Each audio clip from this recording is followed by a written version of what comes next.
Today, we are gathered here on this moonless night to reincarnate the ghost of Nathaniel Hawthorne. The first thing that we have got to do to reincarnate our author is to learn as much as we can about him as we can. So, a few things about him.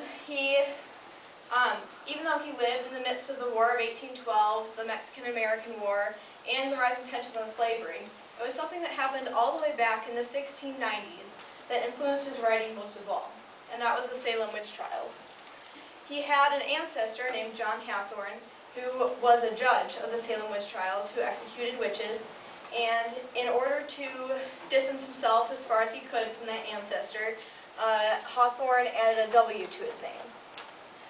Also, some of the things that we see a lot in his works include symbolism, guilt, sin, force, and witch motifs.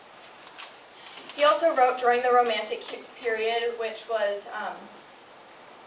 the Neoclassical period, and he wrote a lot. The Romantic period involves a lot of symbolism, the beauty of nature, and also Gothic elements. And so you see those elements in Hawthorne's writing as well.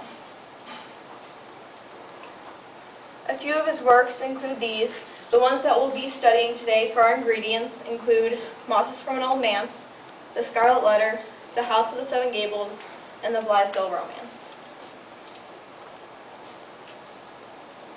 Our first ingredient is going to be a few glowing, multicolored cloves of literary argument. Now, the first thing that you have to know about this ingredient is that we must acknowledge our sins in order to be free from the resulting guilt. Otherwise, it will destroy us. Good. I see people jotting things down. Good. And the first thought that comes from this is that Hawthorne's characters have guilt that is incurred from sin. An example is shown through Roger Melvin's burial, and he has guilt from lying and the failure to bury a friend. We can see that year after year that summons, unheard but felt, was disobeyed. His one secret thought became like a chain binding down his spirit and like a serpent gnawing into his heart. So you can see that guilt is kind of eating away at his soul. The second thought on this is that the acknowledgement of past sins will render them free from guilt. So this is kind of like a get out of jail free card. This is the way that they can escape that guilt. An example of this is shown in The Scarlet Letter. Now we all know that Dimmesdale, through most of the novel, he does not acknowledge his guilt and he's trapped within it. But at the very end, he is able to acknowledge his adultery and his true self.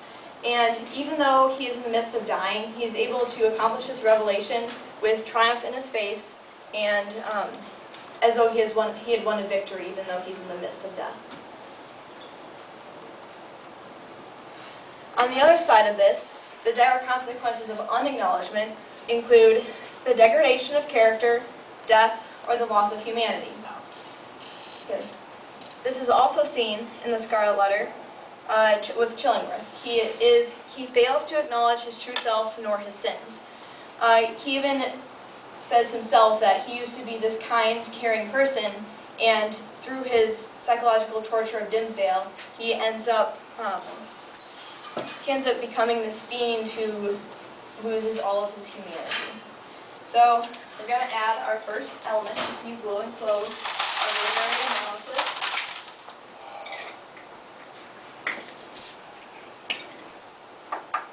All right. Our second ingredient is going to be a magical dusting of review. And in the Blithedale Romance, it's mainly told of Hollingsworth, Zenobia, and Priscilla. And Hollingsworth, his self-consuming, egotistical purpose, it seems like this will lead to his demise. But just before that happens, he is able to forget himself in the love of another, and he is able to overcome his sin and his guilty conscience. One element of this that I thought was very interesting and that I liked was the limited first-person point of view. So I was mainly told of the three characters I mentioned earlier, Zenobia, Priscilla, and Hollingsworth, but it's told from an outside character called Coverdale, and he doesn't really have much of a connection to the three characters already explained, but by telling that through first person, Hawthorne is able to keep a lot of secrets from the reader, and the reader only knows what is going on when the narrator does. And so I thought this was very expertly chosen. A few examples of this include the Veiled Lady. I don't want to give too much away, but she was introduced very early on in the novel, and we don't learn much about her or who she is, what she represents, until the last 3 quarters. And the same is true with the background of Zenobia and Priscilla. We don't really know where they came from, why they're there, but that gets explained later on. And so that adds a lot of tension and drama, that adds suspense to the plot. One element that I didn't really like about this novel was that it had a slightly boring and drawn-out plot, and you have to take into account too that it is a romance. It's not like an action-filled thriller book. But one thing that I thought embellished it quite a bit was that point of view and also the symbolism.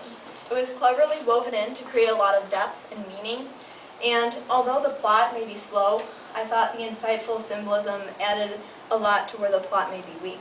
And one example of this that I really liked was when Priscilla's fragile thread of life had inextricably knotted itself with other and tougher threads, which were Hollingsworth's, and most likely it will be broken.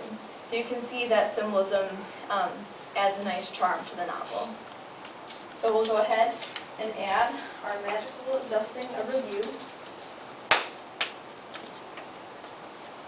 Alright, our next ingredient is a few festal hairs of a journal entry. So I'm going to go ahead and turn and read to you a couple things that I've written down. Now, mainly when I was reading Hawthorne's novels, I knew to look for symbolism, so that's what I did, especially early on. And I did this with The House of the Seven Gables. I say that Hawthorne also uses the chickens that are kept at the Pynchons' house as a symbol of the Pynchons themselves. He explains the chickens as a race that had degenerated in consequence of too strict a watchfulness to keep it pure. The Pynchons had relied so much on the power of their family name in trying to keep it pure and noble that in effect, just like the chickens that had turned ugly, the Pynchon family turned sour. So that's one example of that. And then also in the birthmark, I was able to recognize this as well. I say that the hand-shaped birthmark on Georgiana's face seems to symbolize sin and guilt, and therefore our link to this world. Symbolizing the nature of sin in us, it shows that no matter how hard we try, this stain of sin will not lose its grip. And so basically we are born with this sin, with this birthmark, and it is our bond with mortality in the earth, and that's one of the major themes that's also expressed in Hawthorne's novels. And then later on, I was able to connect a lot to his other works after I had read The Mosses from an Old Manse, which is a collection of short stories. I was able to notice a lot of his different themes in there. So when I was reading the Blithedale romance, I did that quite a bit. So I'll read a couple from there as well. I say that Hollingsworth insists on his idea that Blithedale be converted into a reform school. In Coverdale, he didn't agree with Hollingsworth's idea to take the great black ugliness of sin and collect it out of 1,000 human hearts. And so my connection here is this. I said that this might connect back to Hawthorne's idea that to be human is to have sin, and by trying to remove it results in death, as one cannot be human without sin. When a person attempted to remove the sin from another, such as in the birthmark or Rappaccini's daughter, it resulted in the death of that person.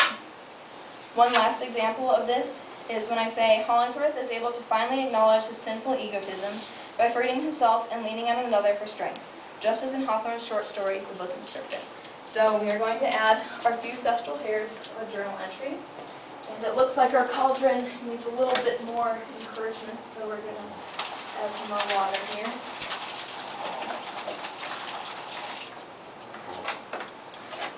Alright, go ahead and move on to the next.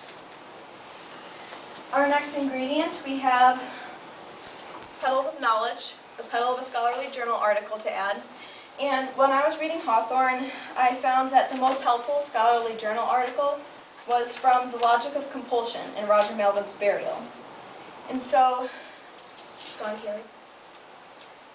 Kind of a summary of the background on this so you guys understand is that two soldiers are fighting, they both get injured, and one receives a fatal wound. His name is Roger, the other one is Reuben.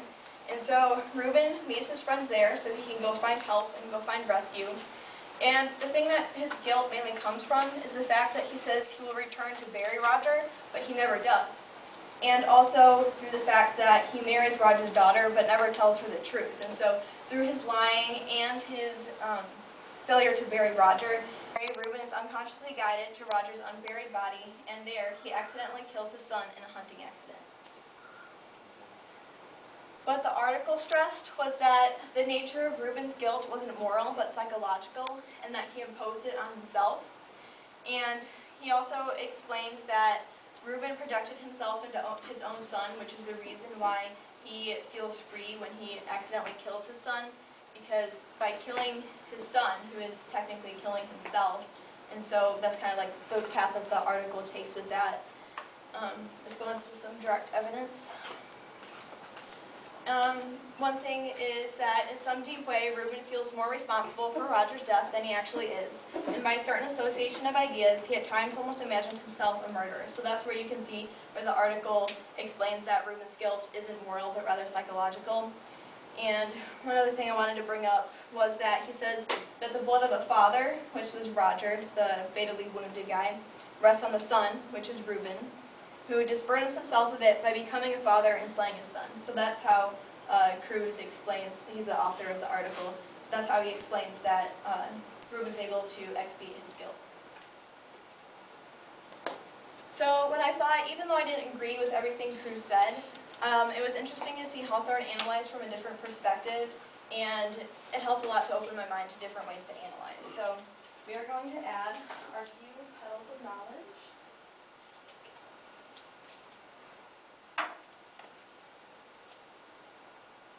And of course, no witch's cauldron would ever be complete without Eye of Newt. So we are going to be adding that into our cauldron. Otherwise, it would never work properly. So we add a couple of those eyeballs there. All right. So here are a few pictures that I took while I was reading. The Blithedale Romance is taken with my horse Belle. The Blithedale Romance talks a lot about, it takes place on, it's like sort of a farm setting, so that's why I included that. The Scarlet Letter is taken in front of a church. Connection there is pretty easy. And then the House of the Seven Gables, I took that underneath a little gable from our playground. Then Moss is from an Old Man's. You can't really see the title, but I was sitting like by some moss and grass. And then of course we do not want to forget Nathaniel Hawthorne. So. Alright, so the final spell and my final thoughts. While I was choosing my author, I didn't really do as much research as I should have. I basically just looked at his name and I was like, oh, the Scarlet Letter, I liked reading that.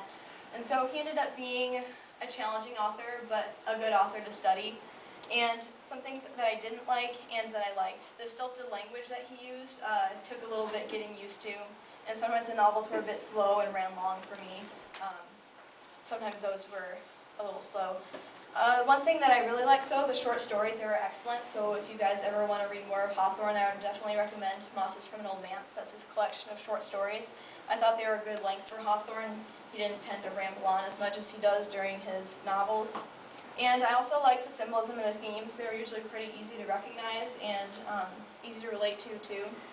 So in the end, Hawthorne was a good but challenging author to study. So add a little bit more water here. There we go.